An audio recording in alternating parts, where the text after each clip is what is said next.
Hello, welcome back. Today we have a Kubota RTV900. I guess it's a UTV or side-by-side, depending on what you call it. This particular machine is owned by a guy who has a couple acres, a horse farm that's up at a fairly high elevation. He's at about 8,500 to 9,000 feet. The complaint is that the Kubota just does not have enough power up there, and I actually did confirm it. It is a bit low on power. The engine is not reaching full RPM in any gear, unless you're in low gear going downhill, in which case the engine will reach full RPM. The governor will kick in and limit the engine to 3,400, 3,600. I can't remember exactly what it was. Anyway, but just on any other situation, the engine just does not generate full power. And if these engines can't get to full RPM, their power tapers off pretty quickly. So you really want these engines at full RPM. So what we're going to do today, we're going to open this fuel screw. Oh, but first, here's one of the problems that he was having. So this is his air cleaner cover, and this was sitting on here, and he was missing a clip, and it was kind of banged up right here. But the real issue with this cover is it's missing this little valve. There's a little pinch valve that's supposed to be here, that's supposed to be there to drain water and debris and what have you out of the air cleaner housing. And it has like a little lip seal that would go across that prevents air from going in. Well, his cover, that little valve is missing from here. So the air cleaner, the air is supposed to come in here, through right here, and come down this tube, go through the filter and into the engine. But what was happening here is, since this valve was gone, all the debris that was getting kicked up by the front wheel, all the dust and all that crap, all this stuff that's, right here, was going right into his air filter. And his air filter was pretty severely plugged. I mean, here's, this is it. It was, the inner was pretty bad too. When the inner starts to get dirty, that's when you kind of get concerned and replace the filter. But anyway, when you, that's a lot of dust still in this filter. Anyway, so we obviously replaced the filter, and we're going to replace that cover. In fact, I just got the call that it's in, so I'll be going to get it pretty soon. But what we're going to do today is open that fuel screw a little bit. On this pump, on these engines, there's a screw on the side of it that acts as a limit screw for the fuel rack inside that injection pump. And when that rack hits the screw, that pump is full fueling. You're not getting any more fuel. That's all you're going to get, brought to you by Uncle Sam and the EPA. And it has like a tamper cover on it. And it's a little finicky to get that thing off. When you have good access to it, it's finicky. We don't have great access to it. On the newer models, the seat comes up like this, and this whole pan down here comes off. This guy has a rubber cover you can get at the radiator and fluids and stuff in there, but there's no access here. We may have to take off the whole seat, the seat pan, and a gazillion little screws going around here. We may have to do that, but first we're going to try to get at it from back here. So the screw I'm talking about, I just moved my light. Let me see if I can show you. I have it in that mirror, and I wonder if you can see it. Can you see it? I don't think you can. I put my finger on it Yeah, it's real tight. It's right in there. Let me see if I can. It's not going to let me zoom in.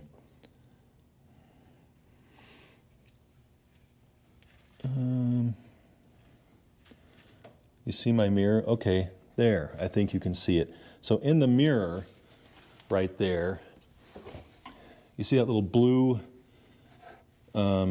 print that's on the V-belt. Right next to that, you can see in that mirror that little cover. So that's the cover that we're going to try to remove. And when that cover comes off, we should see, there should be an acorn nut and a couple pal nuts, lock nuts on that screw shaft. And we can then loosen those screws and pull that shaft out. We're going to turn it out 2 turns. A little arbitrary, but that's what we're going to do. And since it's so tight, of course, you're not going to be able to actually see me do it. So this is you're on the tripod.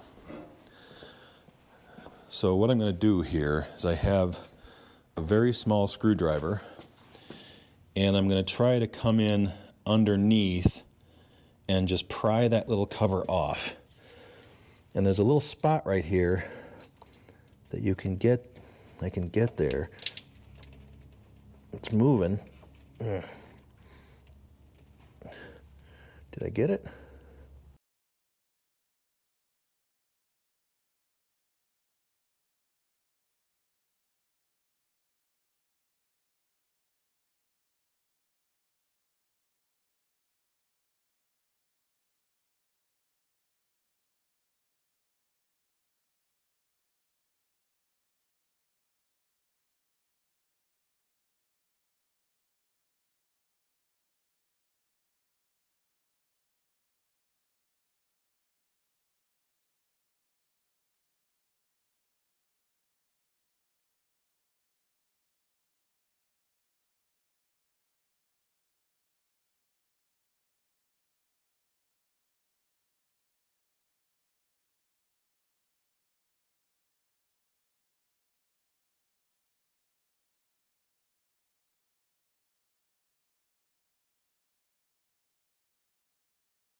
Now everything's moved.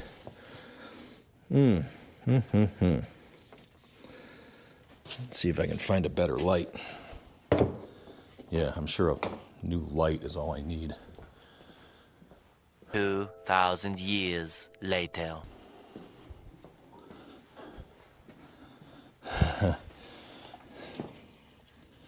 Okay.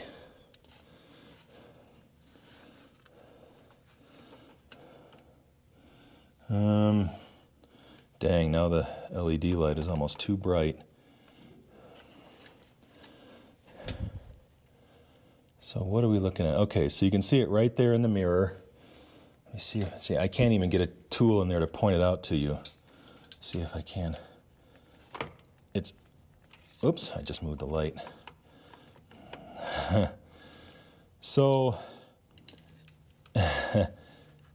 in the image, it's right there, right about there. It's to the right of that little screwdriver.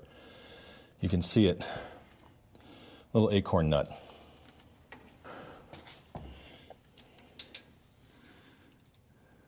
Oh, it's already loose.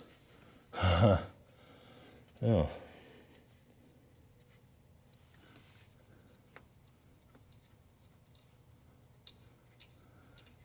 I've just pulled the whole damn screw out. Well, there it is. I didn't mean to do that.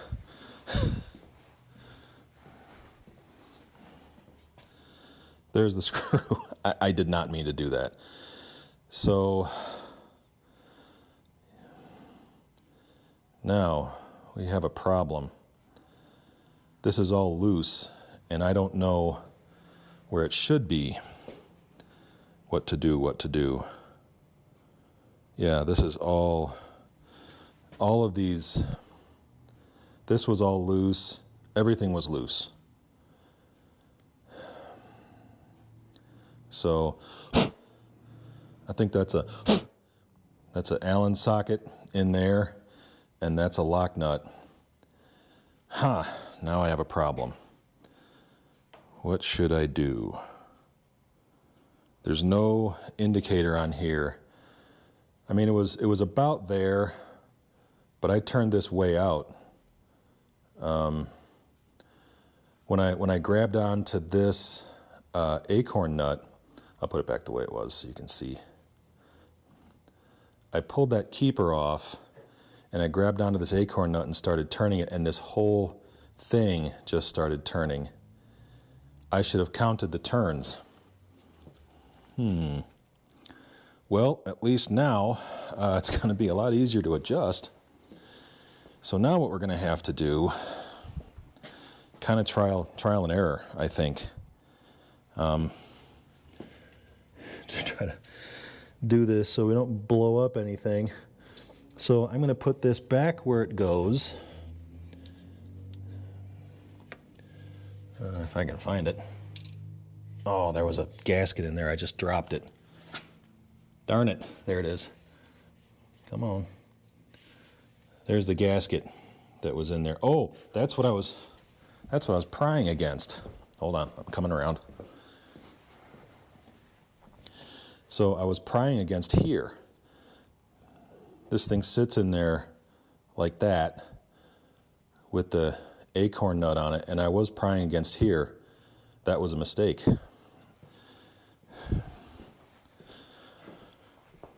So I think what we're going to have to do at this point, since I've kind of borked this up a little bit, is when I'm done with this thing and I take this back to my guy, that I may have to just run it a couple times at his place until we get good, I don't know, until we get it to run well. Oh, geez. I'm trying to get this thing back in the hole. There it is. So I'm just going to thread this back in. Something else just fell off of here. What? There's another gasket. How many gaskets does this thing have? All right. Let me try to find the hole again. Where is it? I lost it. There it is.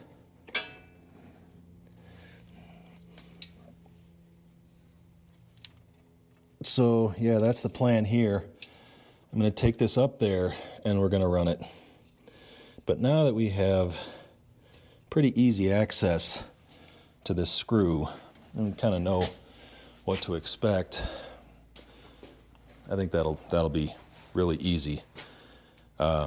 So, yeah, that's what we're going to do. So what I'm going to do now is go get my air cleaner, and then we're just going to change all fluids and filters on this thing.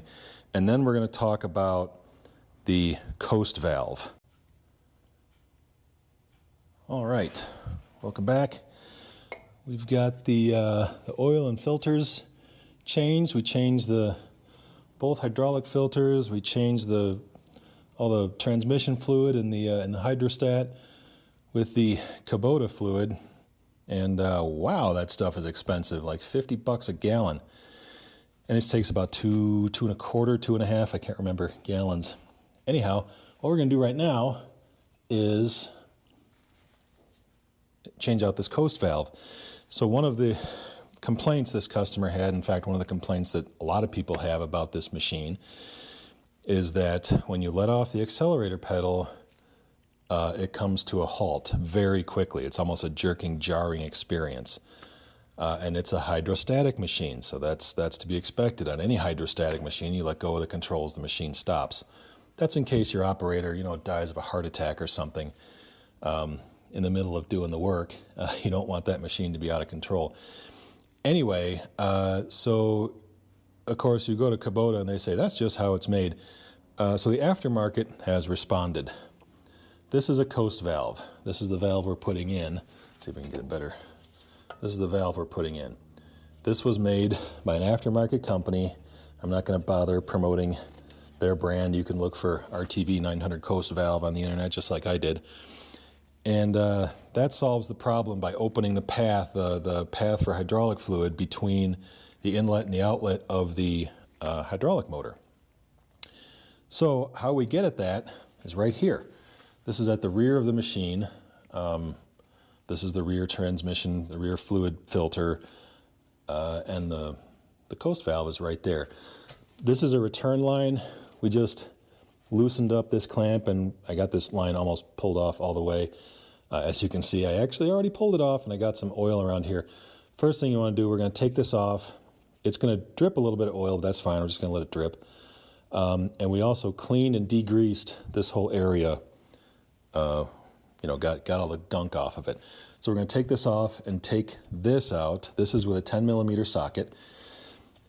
And there's a couple parts in here. There's this cap, there's going to be a spring, and then there's the valve. So we have a little magnetic tool we're going to stick in there and pull that out. But first things first, let's just take this hose off. That was not that easy to come off a minute ago, and I already drained all the oil out of that little port, I suppose. That was in there tightly. All right.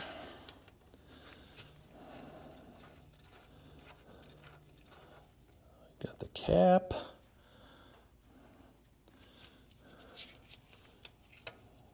Here's a spring.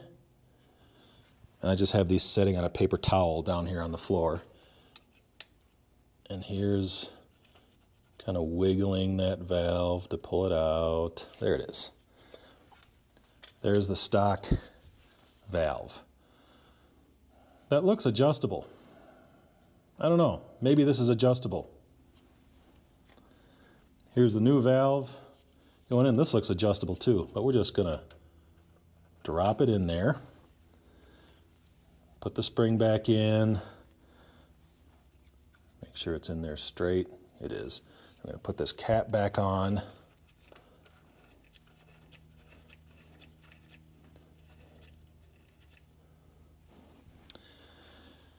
If that leaks, we probably should have put a new O-ring on there. If it leaks, we'll pull it out and put a new O-ring on. No problem. Should have done that. We'll see. I'll just wipe it off. Now, before I give this machine back, I am going to degrease it, hit it with the pressure washer, clean it all up. Put this hose back on. And the clamp back on.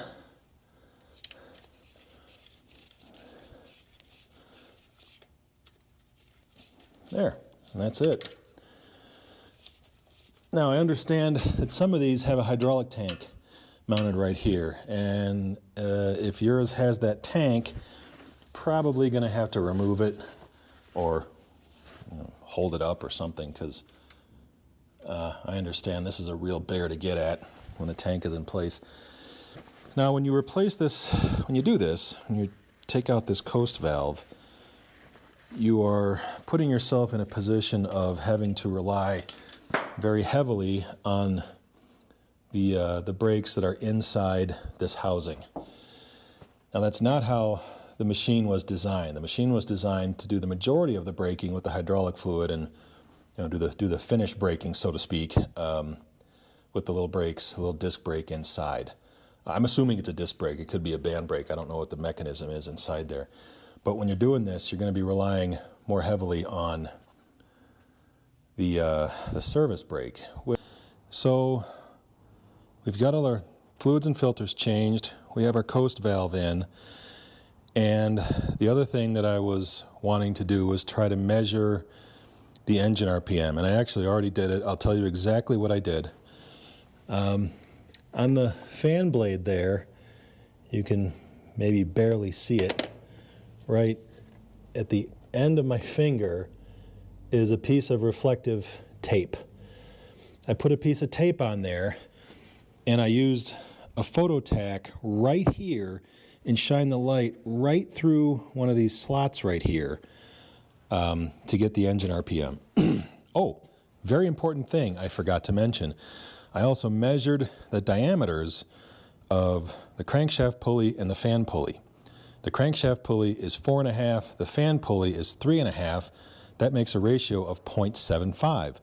So that means for every revolution the fan turns, the crankshaft pulley turns 0.75. So when we measure the RPM at the fan, all we have to do is multiply that by 0.75 and we get crankshaft RPM. Now I measured, I think it was 4,500 RPM on my PhotoTac, and that multiplied by 0.75, in other words 3/4 of 4,500, is 3,300 and change, which is where this engine is rated. And I believe I did hear the governor kick in. So that's a good thing. So what we're going to do now is we're going to take it for a test run, and you guys are coming with me. First of all, let me fire this guy up a little bit. Why fire it up a little bit? We're going to glow for 5, 6,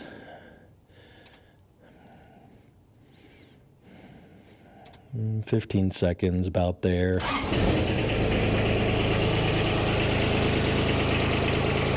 Engine runs good. Okay. We're going outside. We're going on a field trip.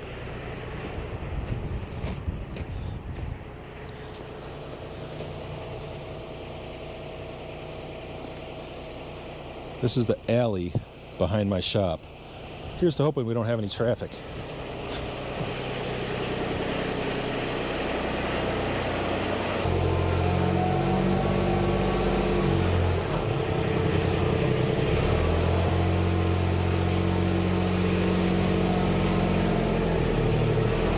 Going to time it with my phone.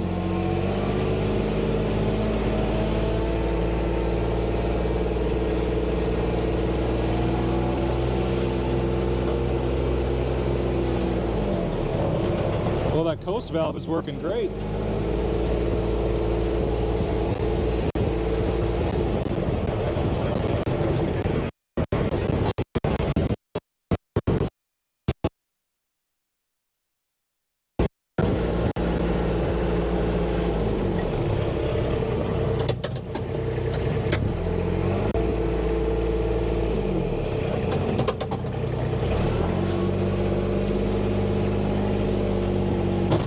Jeez.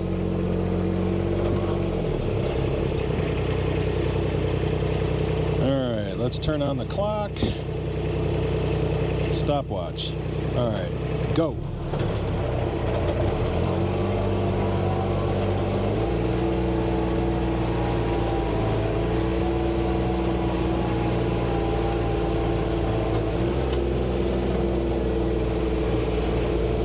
Okay. That was awful. Let's turn out that screw a little bit. Yeah, that thing couldn't even get out of its own way.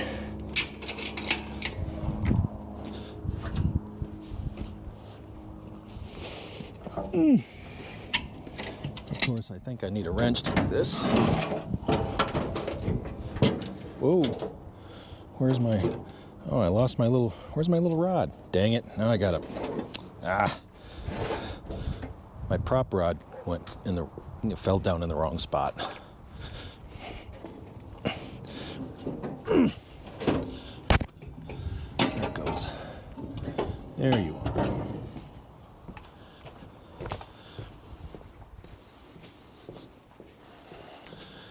So we're going to turn out that screw a little bit more.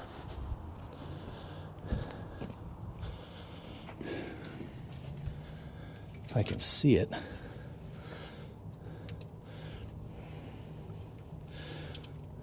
I'm just going to keep the little acorn nut in my pocket here. Kind of have to do this by feel now, because I can't really see what I'm doing.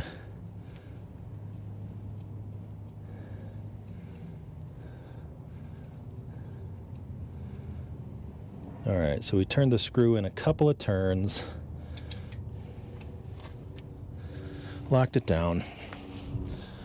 Let's see if that helps.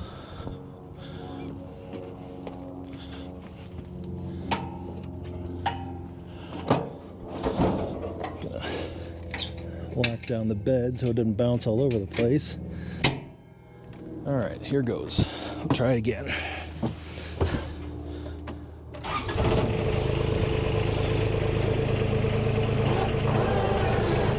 I hit the plow on the driveway thing.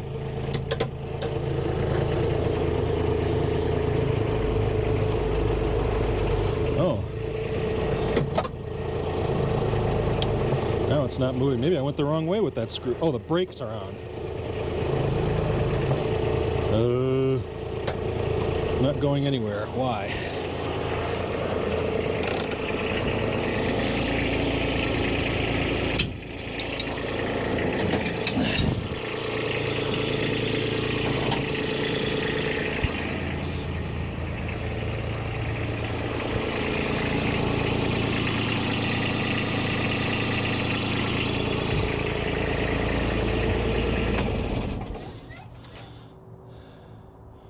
So going out is the wrong way for that screw.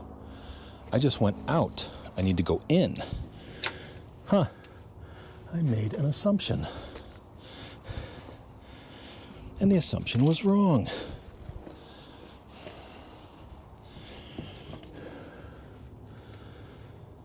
I thought you had to go out on that screw. I mean, wait, which way did I go?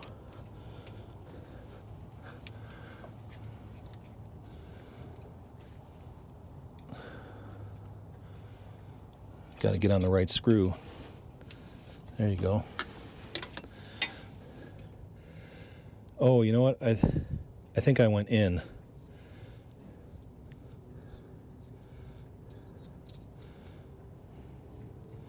Yeah, I'm pretty sure I went in. Yeah, I am sure I went in.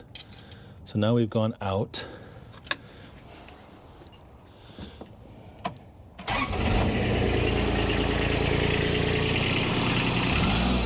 Okay.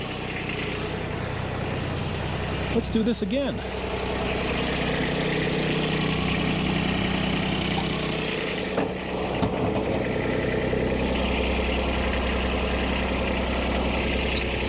What?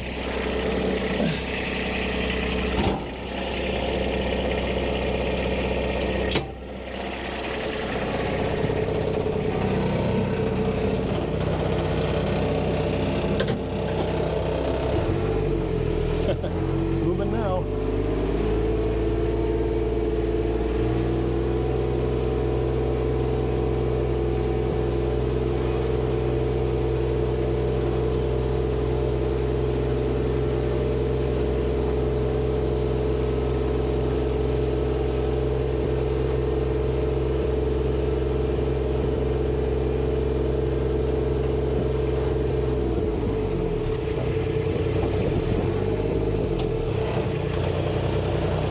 All right, let's try again.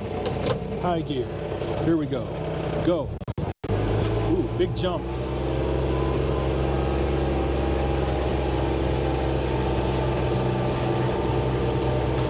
Woohoo! There's 10 seconds.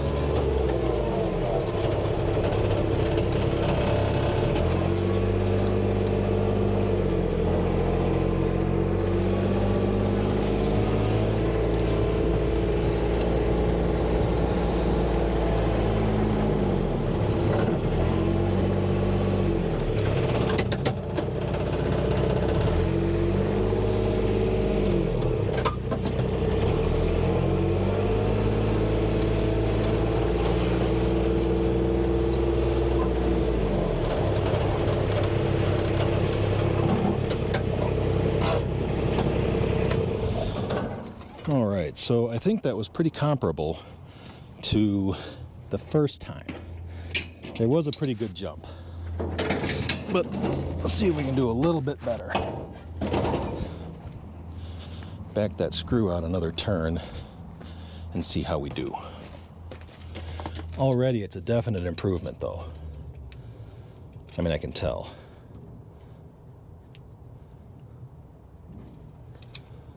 seat of the pants wise. That's a very accurate method. All right, we'll turn it out, not in. Out, right?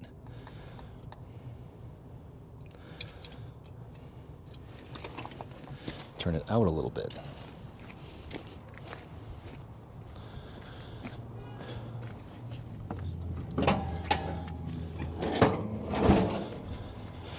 All right, let's try this again.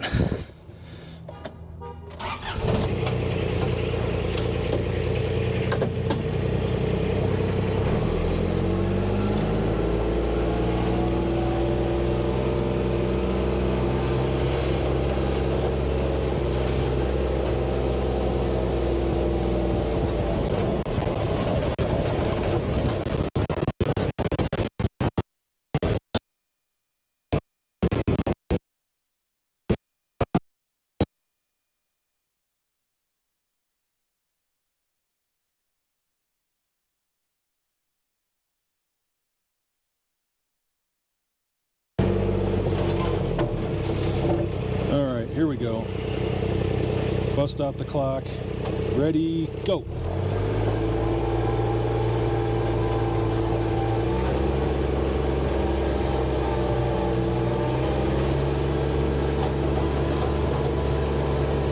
That's 12.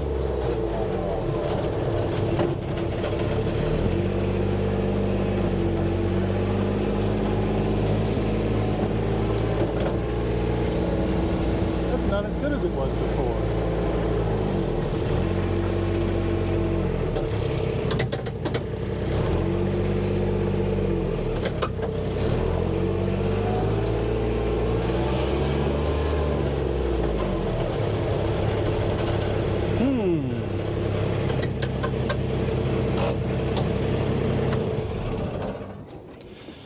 That's not as good as it was.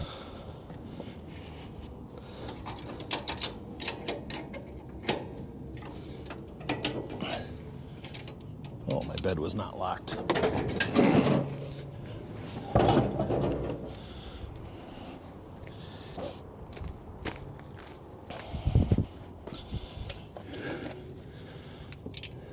Now, let's see. There's a screw. Man, that thing is almost all the way out. Wonder if I should put it back in.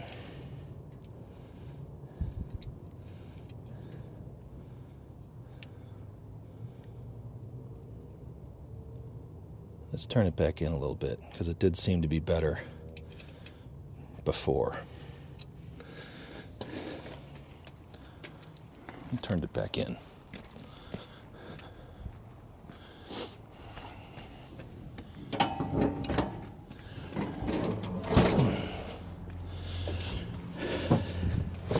All right.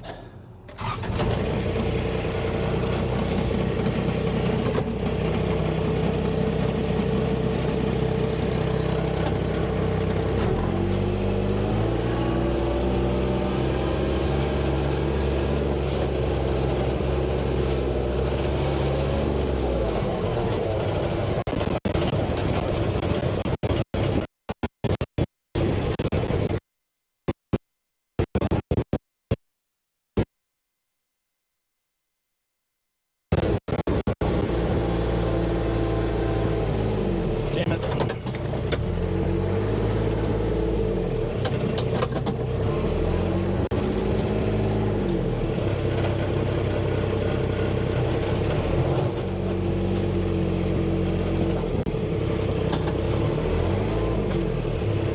All right, let's do our, here we go. Go.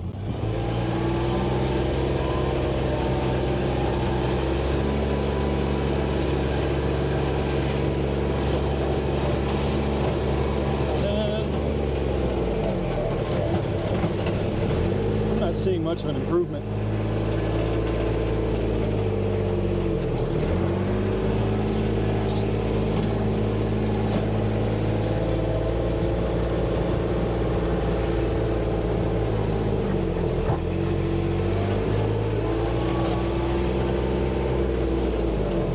Thinking we ought to just leave it there. Let's back it in.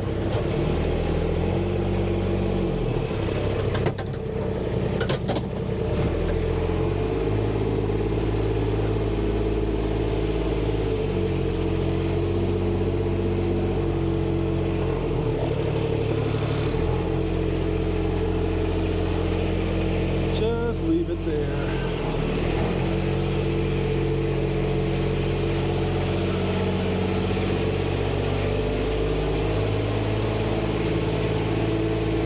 So we were able to open that fuel screw a little bit. Oh, sorry. And that did help. It did definitely help. But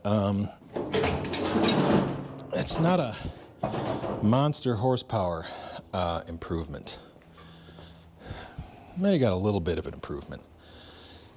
The biggest improvement that we saw was from that coast valve.